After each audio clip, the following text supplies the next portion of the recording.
Hello, everybody, and welcome to another edition of Ship Shape. I'm your host, Community Manager Jared Huckabee, and with me in this episode is designer extraordinaire. What is Yeah, just designer extraordinaire? technical Is that designer what it here. officially is now? Yeah. Technical designer extraordinaire, Mr. Calix Renault. Calix, how you Hi doing, there. man? Doing pretty good. Good. Now we are doing our first Ship Shape revisiting. We're going back and taking another look at the Caterpillar white box phase. Yeah. Now we did a Ship Shape with designer Randy Vasquez quite a while back when the Caterpillar had its first set of white boxing. As is often in the case in game development, things change, requirements alter and stuff like that. And so Calix has been tasked with re-white boxing the Caterpillar. Why don't you tell us a little bit about that? So the work that Randy did really laid out the groundwork for deciding a lot of the broad strokes design decisions about where the Caterpillar is going to fit in the broader universe and where it's going to be, like how we're going to build out our art for it. This white box is more about nailing down the specifics of both the space that you're moving through, the functionality of that, how we feel about just how it feels to walk through this ship. Right. And I mean that's the thing that I think was most exciting about it, is walking through this ship and sort of feeling it out. Yeah, because I mean, no amount of effort, time spent can get you ready for that time when you have to actually get inside and you actually have to walk through and go from station to station and stuff, and then you start realizing, oh, okay, our scale was a little off here. We didn't quite, we need a little bit more in this area, kind of stuff like that. Yeah, so we've had the opportunity to go through and try some things. We've changed some of the things because you run into these realities that it's not nice to move through this space, or this thing is going to collide with that thing. So when you actually try it out, it helps sort of illuminate these issues. And so we've had the opportunity to go back and revisit it. And I've also had the opportunity to try out some new things and sort of see where it's going to fit into our future developments. All right. So we're in CryEngine now, and the Caterpillar's looking great here. I mean, the fidelity in this is just. This is what PC gaming allows. Really, is the opportunity to. There's engines back here. That's what those are supposed to be. All right, so and the freelancer is for scale. Yes, and I see bits of a Hornet down at the bottom. The Hornet is here to explode. Okay. It will do that shortly. All right, so let's take a look through the internal white boxing of the Caterpillar. Shall we go into game now? Or sure. I'd like to start off here in the habitation area. Switching to game, feeling like a person, walking around. You can come into. So far, we're only dealing with the cargo module. So all of these bits are in various stages of white box mock-up. And so we've built it out. Like there's what it looks like when you've got a pretty good haul, and this is what it looks like when you're empty. And this is how it is when you're completely full. And be walking through and. And what size cargo units are these? Are these 1 SCU? Yeah, each one of these is 1 SCU. I do not offhand remember the final number that the Caterpillar gets. It's I think with all the elements that are carved out for this catwalk over here, for each space individually, I think it comes out to something like, is it 90 or is it 120? Not a final number. We're gonna not a final number. We're gonna deal with that. But if you load it up completely, you have a fair amount of cargo at your disposal. Okay. So this is an empty cargo module here, and notice there's a catwalk on one side. Yes. Okay. And you have the ability to come over here and open it up. Oh, nice. It's kind of cool. Now the original white box in the Randy did had the catwalk rather through the center. Yeah. One of the reasons that we wanted to switch it up, we felt that, in the context of eventually having firefights in this thing, it was nicer having split level here rather than having a thing over you. You do lose a small amount of cargo to get this space, but it feels a lot better having the bulkhead here, Mm-hmm. it just feels better, really. I think it also plays into the asymmetry of the ship, though. Yeah. You know, it's just about everything I've seen of the ship, you know, screams that asymmetry. So having the raised catwalk on one side, you know, goes along with that. Having some movement issues. Every once in a while I get stuck. That's fun. We have, did I put it here? Yeah. So both sides do open. I have a little rail, Nice. but I fell off anyway. All right, so for these cargo modules, and the standard Caterpillar has 4 modules that can be swapped out. Yeah. Right. So you unload and load from each individual module off to the side. Yeah. And you'll probably be doing it from that side, your tractor beam's over there, but you have the capacity to go through this way. Here's one short mock-up of the, we're starting to implement or think about terminals, and some of the more ambient interactions with your ship of, you know, I walk through here and I want to know what's in this space, and this thing should tell me, and I should be able to interact with this and find out what those things are. This would be repeated throughout each of them, but I only put it into this one. And we have, you know, double doors opening up between everything. Okay. And that's because the modules can be separated. Yeah. So. There's no guarantee there's another thing on this side. And I'm getting stuck again. So you've put components in every single one of these, and in this case we've placed them above where you're going to be able to deploy them out to bring them down for physical repair. You'll be able to reach into this and swap out, like do whatever welding or what have you. If there's something to swap out, you'll be doing it there. I'm such a homer. You see me tilt my head like I'm trying to look under it. I have no 3D goggles on. And come up to the front, and we have that leads up to a turret, which is only mocked up here. And then we have door controls. Let's go Now, down what's there on the other first. side of the clear? Is that a window? That was a window. Okay. Sort of leading you to the front of the Caterpillar, the nose here. This space has various uses, not all of which I think are cleared for discussion. But generally, we want another terminal here to tell you the state of this room. There will be some cargo plates so that you can, you could potentially use this for doing deals. You could potentially use this for egress, all manner of things. But if we had the cargo in there, And that was the frontmost space Yeah. with the door that opened up. yeah. The So front side. in front here is where that freelancer was, and so we can open up the doors. That is not how these doors open. We've had this white box is an exploration, right? So we put things in here to be like, oh, how does this work? How does this look? This is not like, we have taken this further now. This is actually has already received review. We've already had notes on this. This isn't its final form, and so that's among the things that will be changing is the way that this opens. But we have the atmosphere shield, which is another thing that we're playing around with. You'll have turned that off, but nothing happened because let the atmosphere rebuild.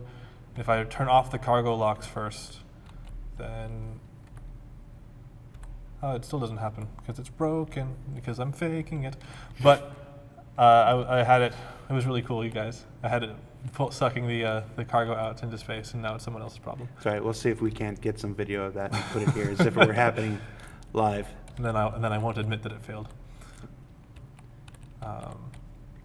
So we have these sections will be sort of explored individually as we build out each of the interactions that we want for the various modules that can go here. The cargo one, it was chosen because it's relatively simple. So we've basically seen all it has to offer. If you take a look in our April monthly report, you'll see some concept work for the habitat, one of the habitat modules, Yeah. if I'm not mistaken. And the habitation, this room. So exploring things like having life support here, having it open it out so you can access this for repair. Having armory with this is where you're going to store your replace me balls. Most dangerous weapon in all of Star Citizen. That's right.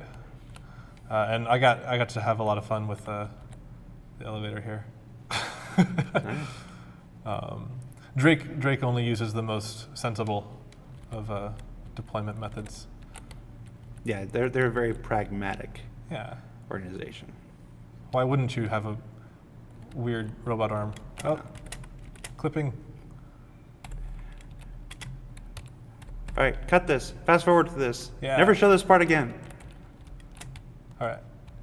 And we head back to the engine room. And we have engines. You can see them here. Clearly labeled as heavy engines. Well, you want to know where they are. Yep. Really. White boxing ain't sexy, guys.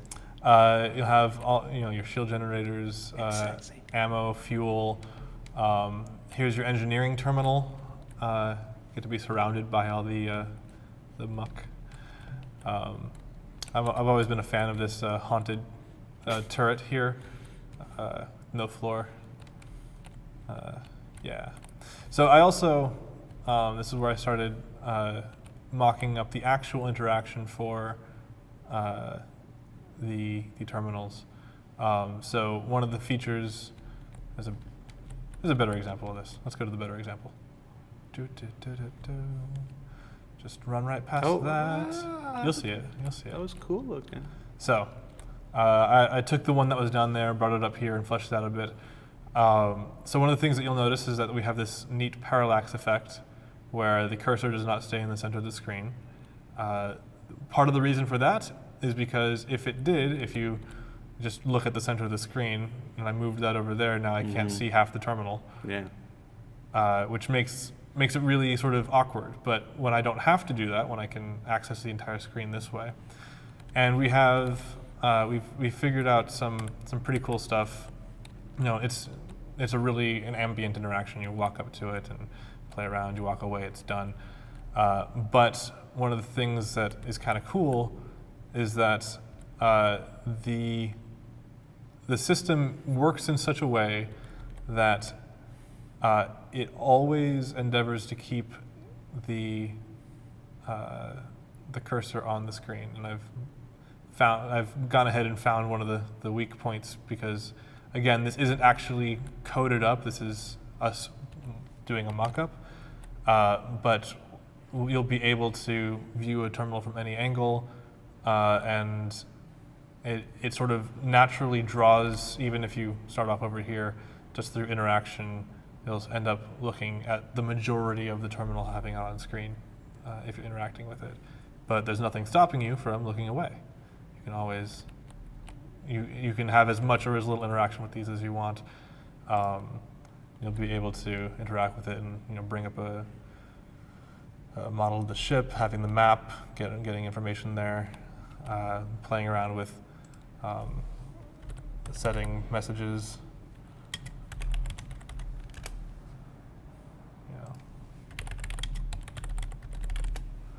But that being able to set things to leave ambiently in your ship, really make it yours.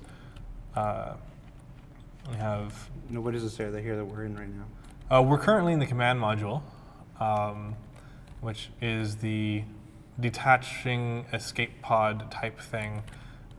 It's also the bridge of the ship.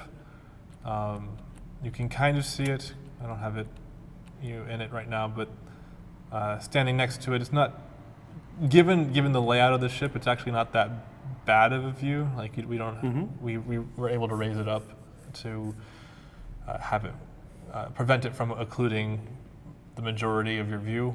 So it's not actually that bad. You do have to be careful because you're not at the center of mass, so when you're rotated, it'll be a different experience, but the view should be just fine. It comes with the turrets, and you'll be able to have co-pilot and tactics officer, sensors, all that stuff. I can't help but notice there's a ladder down in the command module here. Yeah.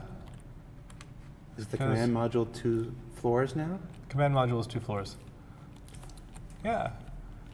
With its little habitat area, another life support, the showers. You have foot lockers. You'll have storage space. You'll have the command module's own engineering room with its own engineering station.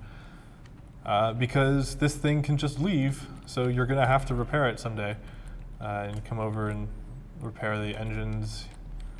Yeah. I want to start a Drake Caterpillar command module racing league. I'm not here to stop you. And trying out various things, like it's a little hard to see. Let's see if nope. There we go. That's me. I'm the gold ball. Let's see if I can. So it's one of the cool things is that you'll be able to register people and have them actually see people moving around your ship and. And this looks like we have control of the bulkheads too. Yeah. So.